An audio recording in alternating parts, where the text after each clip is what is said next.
Hello, and welcome to another episode of the Eventual Knits podcast. My name is Leah. I use she, her pronouns. You can find me on Instagram as miss_LJV or as eventual on Ravelry. So, I did find all of my sweaters that I had knit. They were in the cubbyhole in a gigantic tote. So I am wearing my Simpler Sinister sweater by Marna Gilligan, and it has little cats. It's low contrast. I knit this in haiku. Is it Simplicity Spray, I think?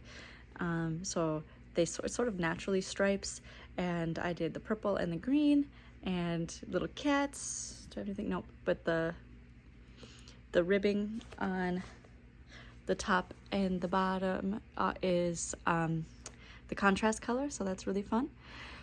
It was a really easy knit. I think I meant to follow the instructions for the size 11, but I ended up following the instructions for the 10, I think. I did opt for the snugger neckline. I know I mentioned in the past, or in the last episode even, that I like a nicer, a more fitted neckline. Like, there's still plenty of space, but not, like, I don't have any shoulders, so everything just falls off of my shoulders. Like, look at that. I have no shoulders. So, it has been a little bit less than a week since my last podcast, so I haven't worked on a ton of things, but I have been working on the things that I want to work on. So I do have a finished object for you, and it is my little sock arms by Telly B Knits.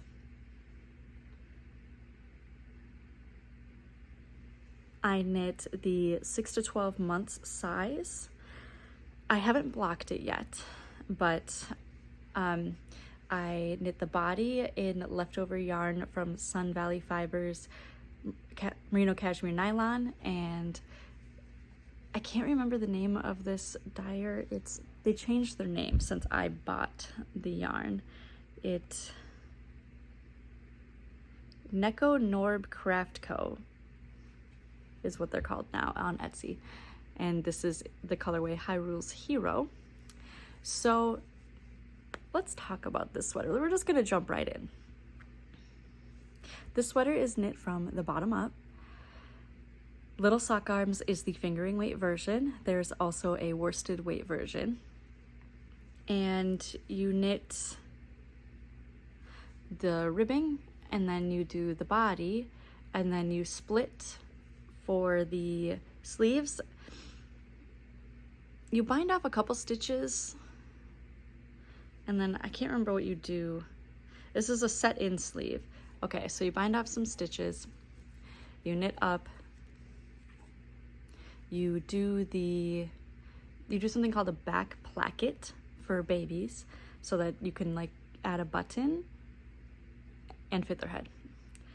And then you pick up stitches around the collar to do the ribbing on the collar. You're supposed to do a sewn bind off, but I just did a regular bind off because this was already going to be wide enough. It's totally fine.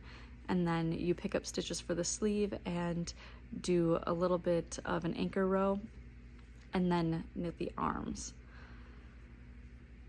So I did great on this sweater until the back placket. I completely missed the directions to pick up stitches, and so what you do is you bind off some stitches on both sides, and then you're supposed to pick up stitches and do a little bit of ribbing on both sides. I completely missed that direction. I ended up picking up stitches all the way around because that's what you do for the toddler sizes, and so I ended up with this goofy, you can see on the inside, ignoring my ends, where I was impatient and wove in some and tied some off, but you can see maybe that there's a clear right here bind off on both sides. So when I did that, it ended up looking, I actually picked up stitches all along this. It looked super wonky. You couldn't fold it over each other. I didn't even know exactly, like I had an idea what a placket was supposed to look like, but I wasn't sure. So I ended up undoing the whole collar, and doing the ribbing, but I ended up not picking up stitches in the right spot, or like over far enough for both of these ribbings. I don't know, I thought I picked up stitches all the way up to the corners, but I did not. And so when I made the buttonhole ended up further in. See, it's not even on the ribbing than it should. And so I was not gonna undo it again. So I picked up stitches again on the beneath placket part, and so now I can put a button on that jutting out section, so it'll end up looking fine. Not my finest time. Not only that, I didn't realize there was a whole page dedicated to picking up for the sleeve. So it's literally called the perfect set-in sleeve. So my first sleeve, neither of my sleeves looks great, but my first sleeve definitely looks worse than my second sleeve. So it's like, which one is it? Yeah, I think it's the right sleeve. So if this doesn't end up looking very good, I'll try to insert B-roll. I don't even think my B-roll is very good. I already took some, but I can't tell which side is worse. They're both not great. But I mentioned on a previous episode about how I think this is the better sleeve. When you pick up stitches for the armhole, you always end up with holes, and so you end up weaving in ends afterwards and filling up those holes. And so what I ended up doing on the right side, I had a bunch of holes everywhere, and so I ended up weaving in a bunch extra, and so it kind of ended up pretty lumpy, not super great, like not terrible, obviously, just it looks really sloppy to me. And Stephanie actually provides directions on making the armhole better. So I just showed you the back of the right arm. Let's compare to the back of the left arm. I'm doing this in real time with you.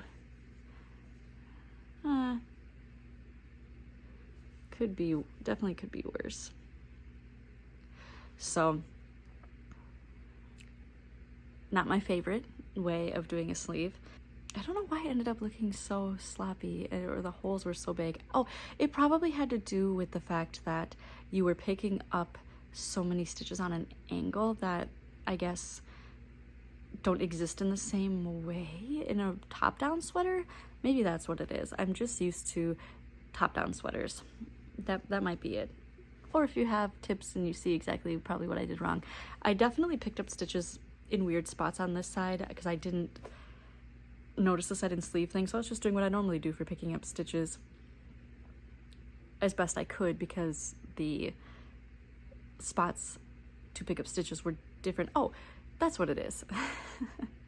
In a top-down sweater, you have live stitches that you end up putting on hold, and on the set-in sleeve instructions you didn't have as many. Maybe that's part of it. I don't remember the instructions exactly, but either way, it felt different than doing a top-down sweater sleeve, because my top-down sweater sleeves, obviously, maybe it's because of yokes, I don't know, but they end up looking way better than a set-in sleeve. Oh, I bet it's partly because I do drop shoulder sleeves a lot of the time versus a set-in sleeve. Anyway, it's fine. It's going to be a very cute sweater on him. It just felt so sloppy when I first finished it, and it was not worth it to do it all again. But man, there were so many mistakes, just like little mistakes at the top when I had to redo and undo and redo, and so the inside has so many ends. It is awful. And again, I said, because I did it several times, I got impatient and I started tying off, and then that was a mistake because the yarn is a little bit slipperier with the cashmere, and so even though I tied it a bunch of times, they ended up starting to come undone, so I ended up having to weave through it anyway. Yeah, but here is the inside. my shade, my inside shade. Overall though, I like it. It's gonna look super cute on Quinn.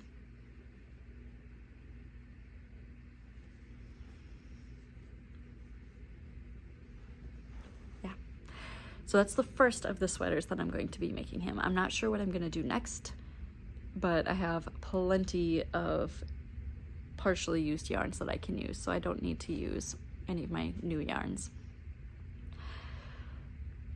If you watched last week's episode, you know that I need to deal with my yarn disaster. It's getting worse because the whole thing has lost its stability, but we still have things we need to move back and forth to make space to get the cubbies that are currently in Quinn's room out here, then get the yarn transferred, and then put the yarn in the actual new space. And you need to put the cubbies in the new space first because yarn gets heavy. I think Steve was saying, you know, it shouldn't be so heavy, or I wouldn't expect yarn to be so heavy or put so much pressure. And it's like the whole 1,000 pounds of feathers and 1,000 pounds of bricks weighs the same. You know, these are 100 grams each, most of them, or more. So yeah, anyway, we need to get the cubbies over there, and so we can get the yarn in, and Quinn is getting closer and closer to becoming mobile, so we need to hurry it up. But in order to do that, we need to get rid of the dresser that we have here, and a friend of mine is coming to get it at some point. So anyway, that's all I finished. I haven't undone the one sock that I need to start again, but I did start. I don't remember if I had started it last time. By the time I podcasted, I might have just barely started, but I am working on, it looks like nothing, the Mousseau by Espace Tricot. This is a top-down sweater. I actually don't know what kind of sleeve it will have. Right now I'm still on increases, so far I've noticed 4 different increases, and I am just finished up the 3rd one, I think. So you cast on a certain number of stitches. I assume you'll pick up later for the collar, and then there is some short row shaping. I've been doing short rows. Oh, there's also short rows on this one. I've been doing short rows. I can't remember what it's called, but the method where you knit the stitch, and then when you turn the work, you bring that stitch over instead of doing a wrap and turn. I prefer that method of short row shaping. So that's what I was doing on this one. In order to do the increase rows, it just says to, you know, knit 3, make 1 all the way around. So what I've been doing is knit 3 and then make 1 to the right generally. This yarn is FOMO by Lion Brand, and it is so soft, light as a cloud. I'm very interested in how this sweater will turn out. It will be very light and airy, and I'm excited to work more on it.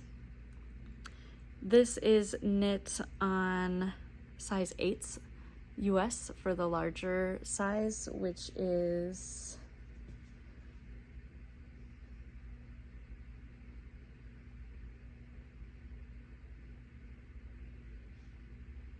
I don't have my needles in here. Anyway, this is on size 8s, and then 7s for the smaller size. So that's as far as I've gotten.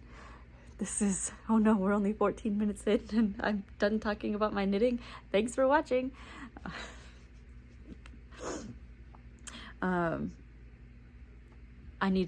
Quinn's napping right now. I have him all day, and I need to be working on more circles for my temperature blanket that I'm working on for him. I haven't made any progress on the circles in a week. We had our 3-month planning for work this week, and so I was able to get a decent amount on my mousseau because it's a very simple project while working, but typically I would say I am able to work on multiple things at the same time or cast on new things, but not this week. It was so busy, especially having a child 2 of those 5 days also during the work week. The weather was actually really nice yesterday and the day before, and by really nice I mean in the 40s in Minnesota, 40s Fahrenheit, but it's back to being pretty chilly, and so sweater weather. I need to knit Quinn a couple more hats, I think, as well. I like the musselburgh that I knit him, but it is still a little bit too big, and I mean, he's not often outside, but right now, because he doesn't like the stroller, so it's not very practical to take him out in the cold. Also, it seems like if we're going outside in the cold that wearing him is best, because then we also are sharing body heat. But we've been going to the Mall of America a ton, and it's nice because it gets dark pretty early now, and so before we would just go around the outside. Mall of America, if you've never been there or you don't know what it looks like, is 4 floors, but I would say most people only go on the first 3 because the 4th floor is a little bit different. It has like a movie theater and just a couple of entertainment places, like a comedy venue and an axe throwing thing. I think that there was a virtual reality conference looking room too.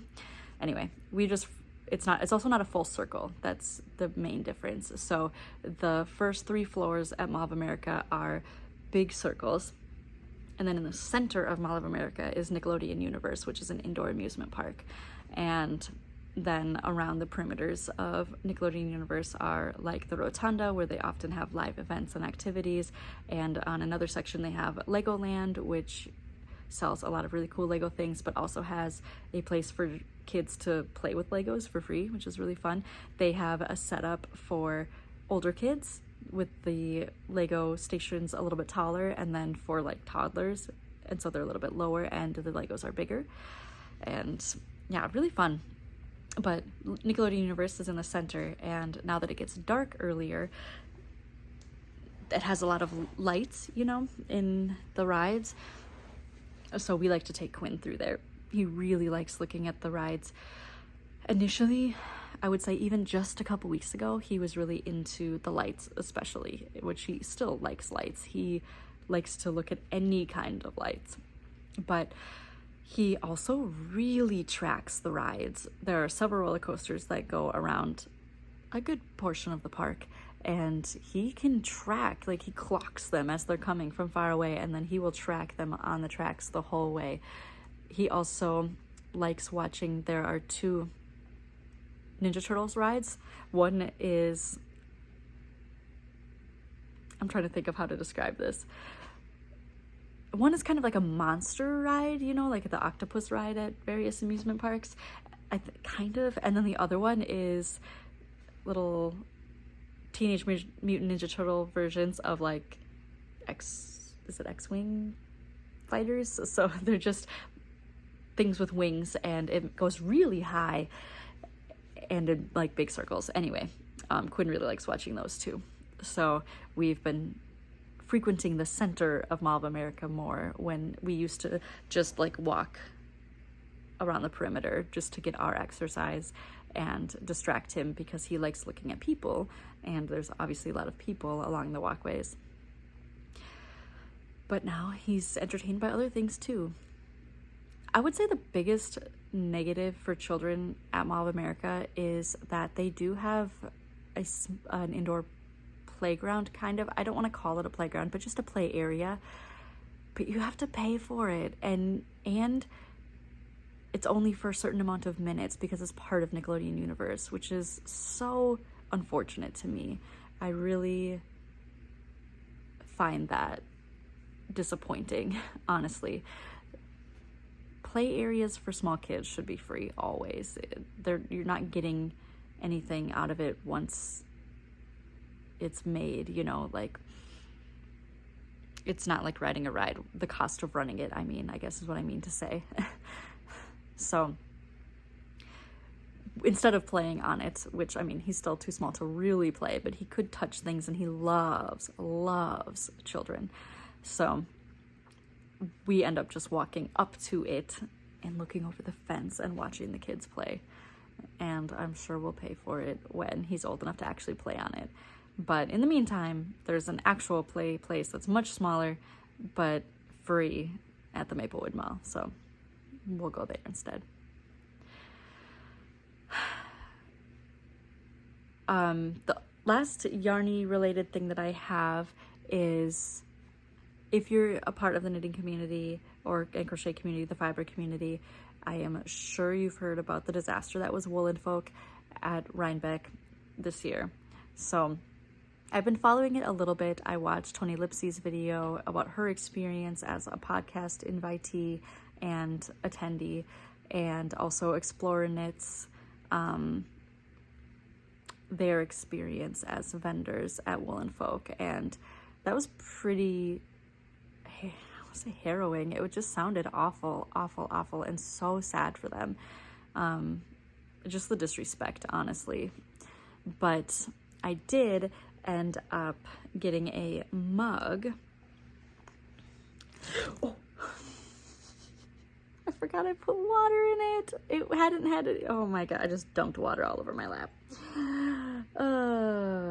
So I'd never heard of this creator before Woolen Folk, but one of them is called Golden Earth Designs, and they were selling mugs. And I love that you could pick the exact mug that you want, instead of saying like, oh, there's some differences in the way that the face looks, or way that the mug was thrown, maybe the handle's different, the glaze dried differently. I really love when pottery makers post each individual one and you can pick the one that you like, because this one had sheep on it, and the sheep looked different. Their facial expressions were slightly different. The dots for their wool was a little bit different. Of course, the shape of the mug is a little bit different. The shape of the handle is a little bit different. So I had a lot of fun looking at the options and picking the one that I wanted the most. So the mug that I bought is this little sheepy mug. It was called like Sheepy Mug 6 or something, and it was so cute.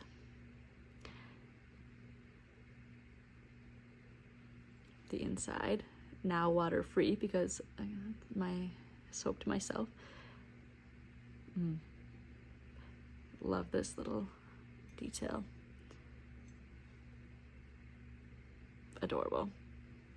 So that's the vendor that I supported from Woolen Folk, who got boned by the whole situation. If you don't know anything about Woolen Folk, or you're watching my podcast and you are not super into the fiber community but you like supporting me, Rhinebeck is a very big fiber event. It's not just for knitting and crochet. It has a lot of just wool related stuff as well. And it's in New York, and it gets thousands and thousands of people every year. I want to say like 20,000 or something. And so it's really packed and busy. And as a result, my understanding is that other people have then launched smaller versions to, one, allow more opportunities for vendors, two, to spread out the events for attendees so that, different people who want different experiences can go to more than just Rhinebeck. 20,000 people for a yarn or a fiber event is a lot of people. So the three that I know of are Cakepalooza, Indie Untangled, and Woolen Folk. I think Woolen Folk has been around for a few years, maybe less than 5. And basically the summary is there was a last minute venue change. Communication was super poor to the vendors. No one knew what to do, where to go, where to park. that basically that the people running Woolen Folk kind of maybe violated the contract by not adhering to the number of attendees that could be in the space. When people vend at events, they pay for a spot, and typically it's a specific size spot. So the vendors at Woolen Folk were told they would get a 10 by 10 spot for $800 if they were returning, or $900 if they were new. And several vendors also bought double spaces, so paid $1,800, for example, for their space. And they bring all of their booth materials to fit in that space. Everyone was promised electricity, and some people requested indoor space versus outdoor space. And basically what happened was no one was actually assigned spaces. It was chaos. If someone did request to be indoors, the event organizers, if they were even able to be found, I heard it was very difficult to find them, they would be given that space, but then it would bump somebody else outside. And it sounds like the layout of the indoor spaces and outdoor spaces was a disaster. The indoor spaces apparently were very unsafe and inaccessible in terms of like fire hazards, fire code. Everybody was packed in. There's like only one way in, one way out. And it was dark, and a lot of negativity with the indoor space. And then the outdoor spaces, it sounds like the tents had no barriers around the outside, which for two reasons. This is important. One, it was pouring all weekend, and yarn is fiber, and so getting wet, getting muddy, etc. And two, that they were supposed to set up the night before, and apparently the lot that they were set up in was right next to a main road. You might not think so, but yarn is often stolen. Yarn samples, those kinds of things, you want to think the best of people, but turns out people are thieves. So that was very nerve-wracking for the vendors as well. And it sounds like a vendor themselves went out to like a Home Depot and bought tarps for the tents outside, that the event organizers told the vendors that they were going to get those flaps for the tents, and that the vendor said, we already told the organizers, no, we don't have those. So those kinds of weird miscommunications or lies, honestly, to the yarn vendors.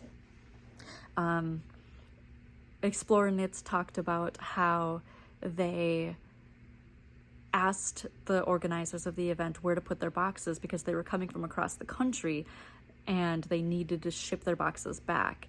And so they were told where to put their boxes. They were asked to break them down, which they did. And then they came back in the morning to find their boxes being used by the event organizers as places to walk, like to step on, because there was so much mud on the ground, which I heard was even more dangerous than just having mud on the ground because it was so slippery and that people were at risk of falling. There was one report of an elderly person with a walker falling, like all of this stuff. And that everyone was promised electricity, and it turns out there was, for example, one outlet for 13 vendors, stuff like that. So it sounds like other than it being, poorly lit, poorly organized in terms of layout and space, that the event organizers did not show any empathy, were sarcastic, were rude, that security was treating staff, vendors very poorly. It did not sound like a good experience. And so there is, of course, a ton of stuff going on out there. I will link Explore Knits' live below, as well as Tony Lipsy, if you want to watch her video as well, if you're interested. But it sounds like it was a not fun time for anyone, and that's unfortunate because it was very expensive to go to. But I've been kind of loosely following it. I just feel for everybody involved. That really sucks. So it especially sucks because apparently the previous year with Woolen Folk was some of people's best experiences. And so I think the disappointment then is even greater than it was in previous years. That's my coffee pot turning off. Other things, yeah, I'm gonna keep working on my sweater for myself. I'm probably gonna start another sweater for Quinn. On Tuesday, it's already election day. It's an off year, so it's a very small election event around here for local stuff. I have worked as an election judge in every election, I think except for one really small one in maybe 2021 or something like that, or maybe I was out of town at that time. But since 2020, I've worked every election at a couple different spaces, and this year I was invited to be a co-head judge, which is not surprising because I'm just a fast learner and whatnot. I don't know if I'm gonna really like it, because my favorite part about being a regular election judge was I didn't have to worry about if ballot counts were off, or I don't know if the steps, you know, for packing up and stuff weren't followed or whatever. And I had volunteered several of the years to be the person who drops off the ballots, I guess not the ballots themselves, but the USB things from the machine counter. And then that meant that I would, 1, get additional pay for travel time, but 2, I would get to leave before everybody else left. And the place that I've worked at the last couple of times, there is a person who works there who is absolutely insufferable. One of my worst nightmares is people. Most voting places around here are in churches, and this person works for that church that they work at, and they just irritate me so much. And it's not in my precinct, it's one precinct over, and I can't be short and snippy as a co-head judge. I don't know if I'm actually going to get placed there in the future. I'm not there right now. I'll be in the next city over for this, and I'm actually not going to be a head judge at this time for this election. I'm going to train for it, and then in the 2024 election, for the presidential election, I'll be a head judge for that. So it comes with a little bit more pay. I'll probably be there all day, which is great. I love working the elections in my area. I don't know if this is true in every state. I would assume so, but you have to have an equal number of representation from each party, and so you have to be registered for a party so that they can make it fair and even and whatnot. I think that it's easier in my area to find conservative leaning people, or people who are registered as Republican, than as Democrats. So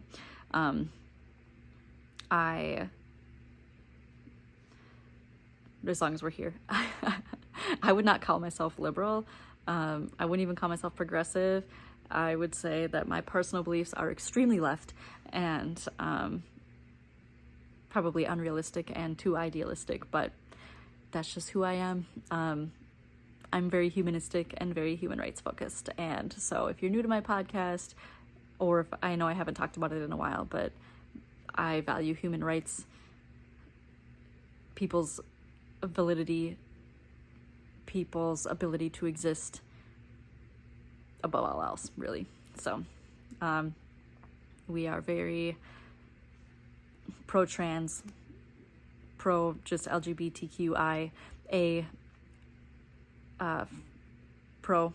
very pro non-genocide, pro-fat, pro people of color, and anti things that infringe upon that, such as horrible laws and police brutality. But anyway, point is, I'm going to be an election judge on Tuesday. We did get my car working again. I don't know if I mentioned that it was really, we've been having problems with my car. My car is pretty much junk at this point. It's a 2010. I didn't drive it during the pandemic, like when the pandemic was at its height, and then I drove it for maybe a year, and then I stopped driving it again when Steve got a new car. We didn't really need 2 cars, and we still mostly don't need 2 cars, but for things like this, I'm going to be gone from, 5:30 a.m. until 2 p.m., and Quinn gets dropped off at daycare in the meantime, and Steve can't just leave Quinn, and we're not going to wake him up early, so we need 2 vehicles for me to be able to actually attend that. Steve and I both, when we don't have plans, take full days to ourselves. It is an important self-care thing that is high priority to both of us, where he gets a full day on Saturday to himself, I get a full day on Sunday to myself, and then the other parent is watching the kid, and it is such a good time. It's so nice to have just that solid block of time. Of course, we do have plans a lot of times on weekends as well, so we make it work within that, but as much as possible, we try to give each other just a solid chunk of time to do the things that we want to do. And so Steve is out doing that right now. Quinn is napping. He'll probably nap for at least, 15, 20 more minutes. But yeah, those are like the major things. I still have to finish my 2 books that I've checked out for a long time. Maybe I'll start reading those today. Yeah, maybe I'll do that. I think that's about it for me for this episode. I know this is a little bit shorter, but hopefully I will have more stuff for you next week. And thank you so much for stopping by. If you are new or returning, I'm so grateful to have you. Let me know what you're working on in the comments. Let me know if you are a holiday drink person. I go to a local coffee shop all the time called Caribou. Actually, I don't get drinks all that often. Steve does. I usually end up getting bubble tea from places, but we bought an ornament from Caribou this year. Little coffee cup with the little latte. So cute. So cute. It was between this one and then the actual like Caribou to-go mug cup. Oh, they were so cute. I, for one, love the Ho Ho Mint Mocha from Caribou. They use peppermint versus Starbucks, which uses those Andes chocolates, which I don't really like that much, but peppermint is so good. I love peppermint. So I'm a huge fan of the winter drinks. So let me know if you love holiday drinks. My fiance is a huge fan of the Fala lattes, which has eggnog in it. So let me know if you are a holiday drink person, if you are a pumpkin spice latte person. What are you? What do you like? Let me know. Talk to you soon. Bye.